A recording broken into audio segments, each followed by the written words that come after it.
വളരെ ടേസ്റ്റി ആയിട്ടുള്ള ഒരു സ്പെഷ്യൽ കറിയാണ് ഞാൻ ഉണ്ടാക്കാൻ പോകുന്നത്. അതിനു വേണ്ടി നമുക്ക് ഞണ്ടിനെ ക്ലീൻ ചെയ്തെടുക്കാം.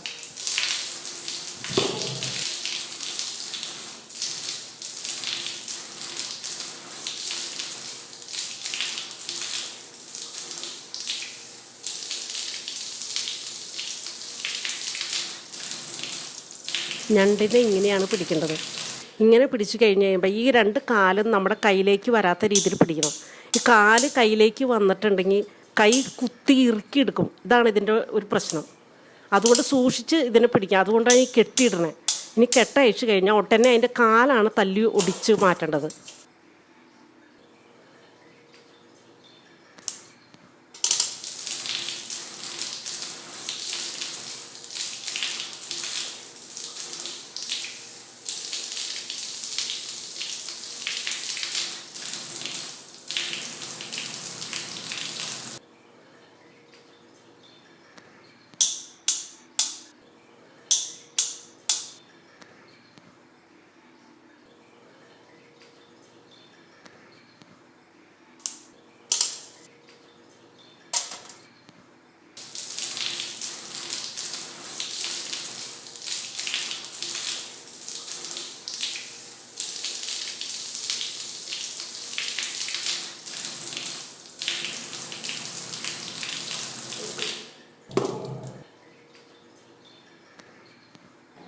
ഇതിനെ നമുക്ക് 5 മിനിറ്റ് ഒന്ന് ഇഡ്ഡലി പാത്രത്തിൽ വെച്ച് ചെറിയ സിമ്മിലിട്ട് നമുക്കൊന്ന് ചൂടേറ്റിയിടും. ഇതെന്തിനാ ഇങ്ങനെ വേവിക്കണേന്ന് വെച്ചിട്ടുണ്ടെങ്കിൽ ഇത് പച്ചനെ നമുക്ക് ഇത് കിള്ളി പൊളിച്ചെടുത്ത് കഴിയുമ്പോൾ ഇതിൻ്റെ ഉള്ളിലെ ഫ്ലഷൊക്കെ പുറത്തേക്ക് പോകും.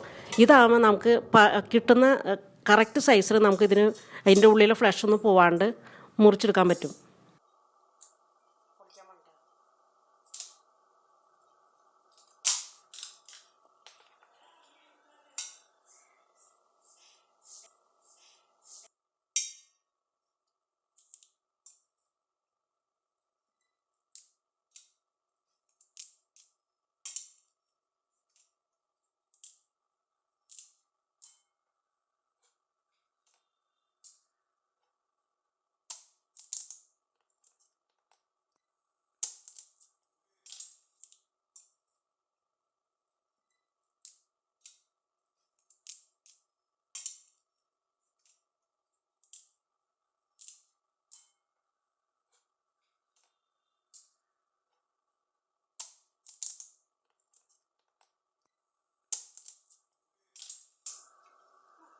ഇതാണ് പൊടിക്കണ്ടത്. ഇത് മാത്രം അടർത്തി എടുത്താൽ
മുട്ടി കൊടുക്കണം. എന്നാലും അതിൻ്റെ ഉള്ളിൽ തിന്നാൻ പറ്റുള്ളൂ.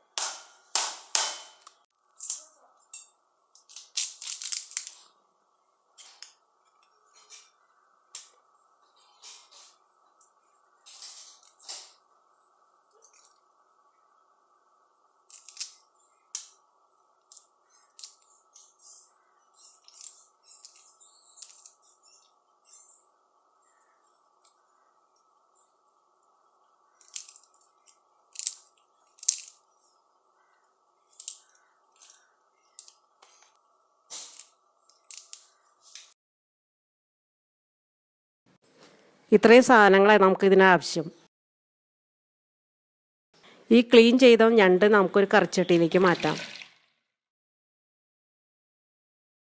ഇതിനകത്തേക്ക് 1 സ്പൂൺ ഉപ്പും 1/2 ടീസ്പൂൺ മഞ്ഞൾപ്പൊടിയും കുറച്ച് വേപ്പിലയും പിന്നെ ഒരു ചെറിയ കഷ്ണം കുടപ്പുളിയും ചേർക്കാം. കുടപ്പുളി ചേർക്കണം എന്തിനാണെന്ന് വെച്ചിട്ടുണ്ടെങ്കിൽ ഇത് ചിലർ കഴിക്കുമ്പോൾ വയറുവേദന എടുക്കും. അപ്പോൾ അതില്ലാതാക്കാൻ വേണ്ടിയാണ് കുടപ്പുളി ചേർക്കണത്. ഇനി ഇതിലേക്ക് ഒരു കഷ്ണം ഇഞ്ചിയും 1 ടേബിൾ സ്പൂൺ കുരുമുളക് എന്തായാലും നിർബന്ധമായിട്ട് വേണം. കുരുമുളക് ഒന്ന് ചതച്ചിട്ട് ഇതിനകത്ത് ചേർക്കാം.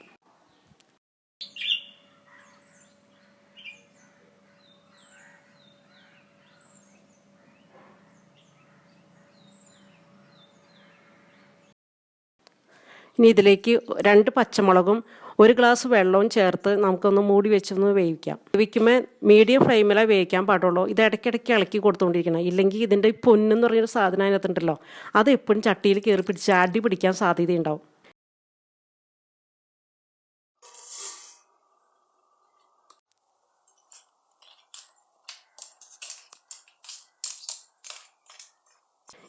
ഇതിൻ്റെ പ്രധാന ഹൈലൈറ്റ് എന്ന് പറയുന്നത് കപ്പ ചേർക്കുക എന്നാണ്.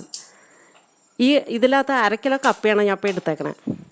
ഈ കപ്പ നന്നാക്കുമ്പോൾ ചിലർ ചീന്തി ചേർക്കും. ചീന്തിയാണ് ഇത് അരിയണത്.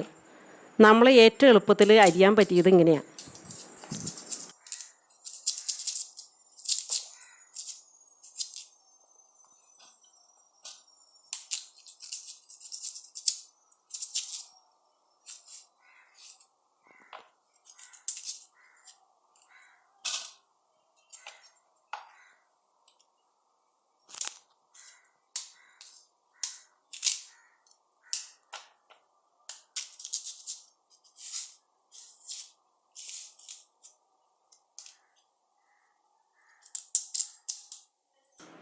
ഈ കപ്പ അരിഞ്ഞത് നമുക്ക് കഴുകി ഒരു വെള്ളത്തിലേക്ക് ഇട്ട് വയ്ക്കാം. ഇനിയിപ്പോൾ ഇതിന് വേണ്ടിയുള്ള മസാല നമുക്ക് റെഡിയാക്കാൻ നോക്കാം. അതിനുവേണ്ടി ഒരു ചെറിയ ചീഞ്ഞട്ടി നമ്മൾ ഗ്യാസിൽ വെക്കുക. സിമ്മിലായിരിക്കണം കേട്ടോ. ഇതിനായിട്ട് നമുക്ക് 2 ടീസ്പൂൺ മല്ലിപ്പൊടി ആദ്യം ഇടുക. അതൊന്ന് പതുക്കെ ഒന്ന് വാടി വരുമ്പോൾ 1/2 ടീസ്പൂൺ മഞ്ഞൾപ്പൊടി 1 ടീസ്പൂൺ മുളക് പൊടിയും ചേർത്ത് നമ്മളൊന്ന് കളർ മാറണ വരെ ഒന്ന് മൂപ്പിച്ചെടുക്കുക.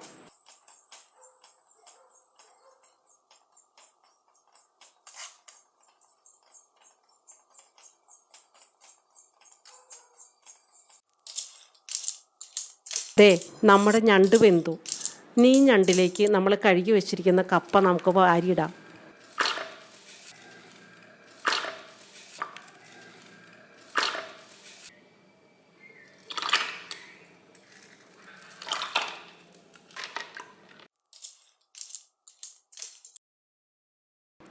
അതിനകത്തേക്ക് 2 ഗ്ലാസ് വെള്ളവും ചേർത്ത് നമ്മൾ ഈ മൂപ്പിച്ച് വെച്ച മസാലയും കൂടി ചേർത്ത് നമുക്കൊന്ന് ചെറിയ തീയിലിട്ട് വേവിക്കാം.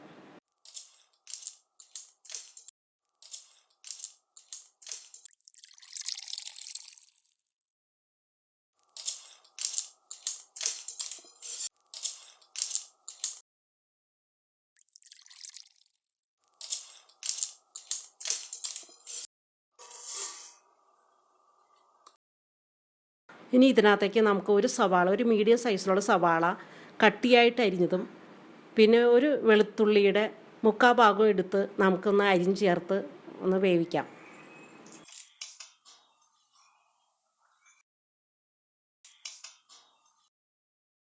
ഇതിൻ്റെ ഗ്രേവിക്ക് തിക്നെസ് ഉണ്ടാവാൻ വേണ്ടി ഞാൻ 3 തേങ്ങ, ഇതിനു വേണ്ടി ശരിക്കും 1 മുറി തേങ്ങ മതി. പക്ഷെ ഞാൻ നേരത്തെ 3 തേങ്ങ വറുത്ത് മല്ലിയും മുളകും ചേർത്ത് വെള്ളം തൊടാണ്ട് അരച്ച് വെച്ചതാണ്. ആ അരപ്പാണിത്.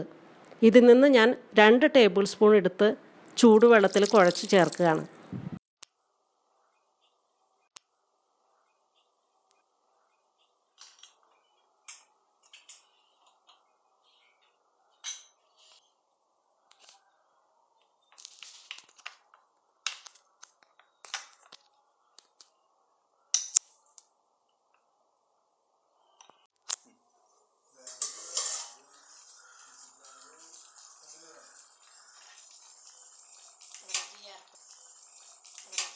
ഈ ചൂടുവെള്ളത്തിൽ കുഴച്ച അരപ്പ് ഞാനിപ്പോൾ ഈ കറിയിലേക്ക് ചേർക്കുകയാണ്.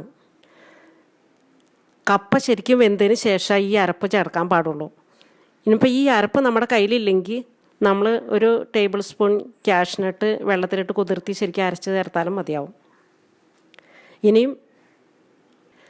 ഞാൻ ഇതിനകത്തേക്ക് നേരത്തെ പൊടിച്ച് വെച്ചിരിക്കുന്ന മീറ്റ് മസാലയിൽ നിന്ന് ഒരു ടീസ്പൂൺ മീറ്റ് മസാലയും കൂടി ചേർത്ത് ഇളക്കുകയാണ്. ഇത് നമുക്ക് കാച്ചി ഒഴിക്കാൻ നോക്കാം. ഈ കാച്ചി ഒഴിക്കാൻ വേണ്ടി ഒരു ചെറിയ ചീനച്ചട്ടിയിൽ ഒരു സ്പൂൺ വെളിച്ചെണ്ണ ഒഴിച്ച് അതിനകത്തേക്ക് 3-4 ചുവന്നുള്ളി വട്ടനെ അരിഞ്ഞ് ചേർക്കാം. ഈ സമയത്ത് നമ്മൾ അതിനകത്തൊരു പുളി ഇട്ടുണ്ടല്ലോ, കുടപ്പുളി, അത് എടുത്ത് കളയണം. എടുത്ത് കളഞ്ഞില്ലെങ്കിൽ അതിൻ്റെ പുളി അതിനകത്ത് കിടന്ന് ഇങ്ങനെ ഇറങ്ങി അതിൻ്റെ ടേസ്റ്റ് വ്യത്യാസം വരും.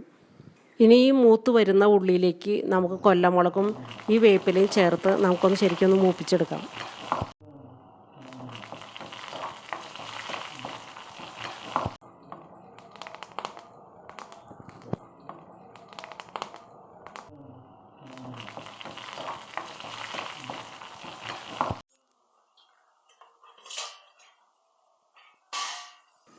ഇനി കാച്ചി ഒഴിച്ച ഉടനെ നമ്മൾ ഇതിൻ്റെ അടപ്പ് വെച്ച് ശരിക്കും അടയ്ക്കണം. എന്നാലാണ്ട് അതിൻ്റെ സ്മെല്ല് ആ കറിയിലേക്ക് ഇറങ്ങുള്ളൂ. അതോടെ നമ്മുടെ കറി റെഡിയായി.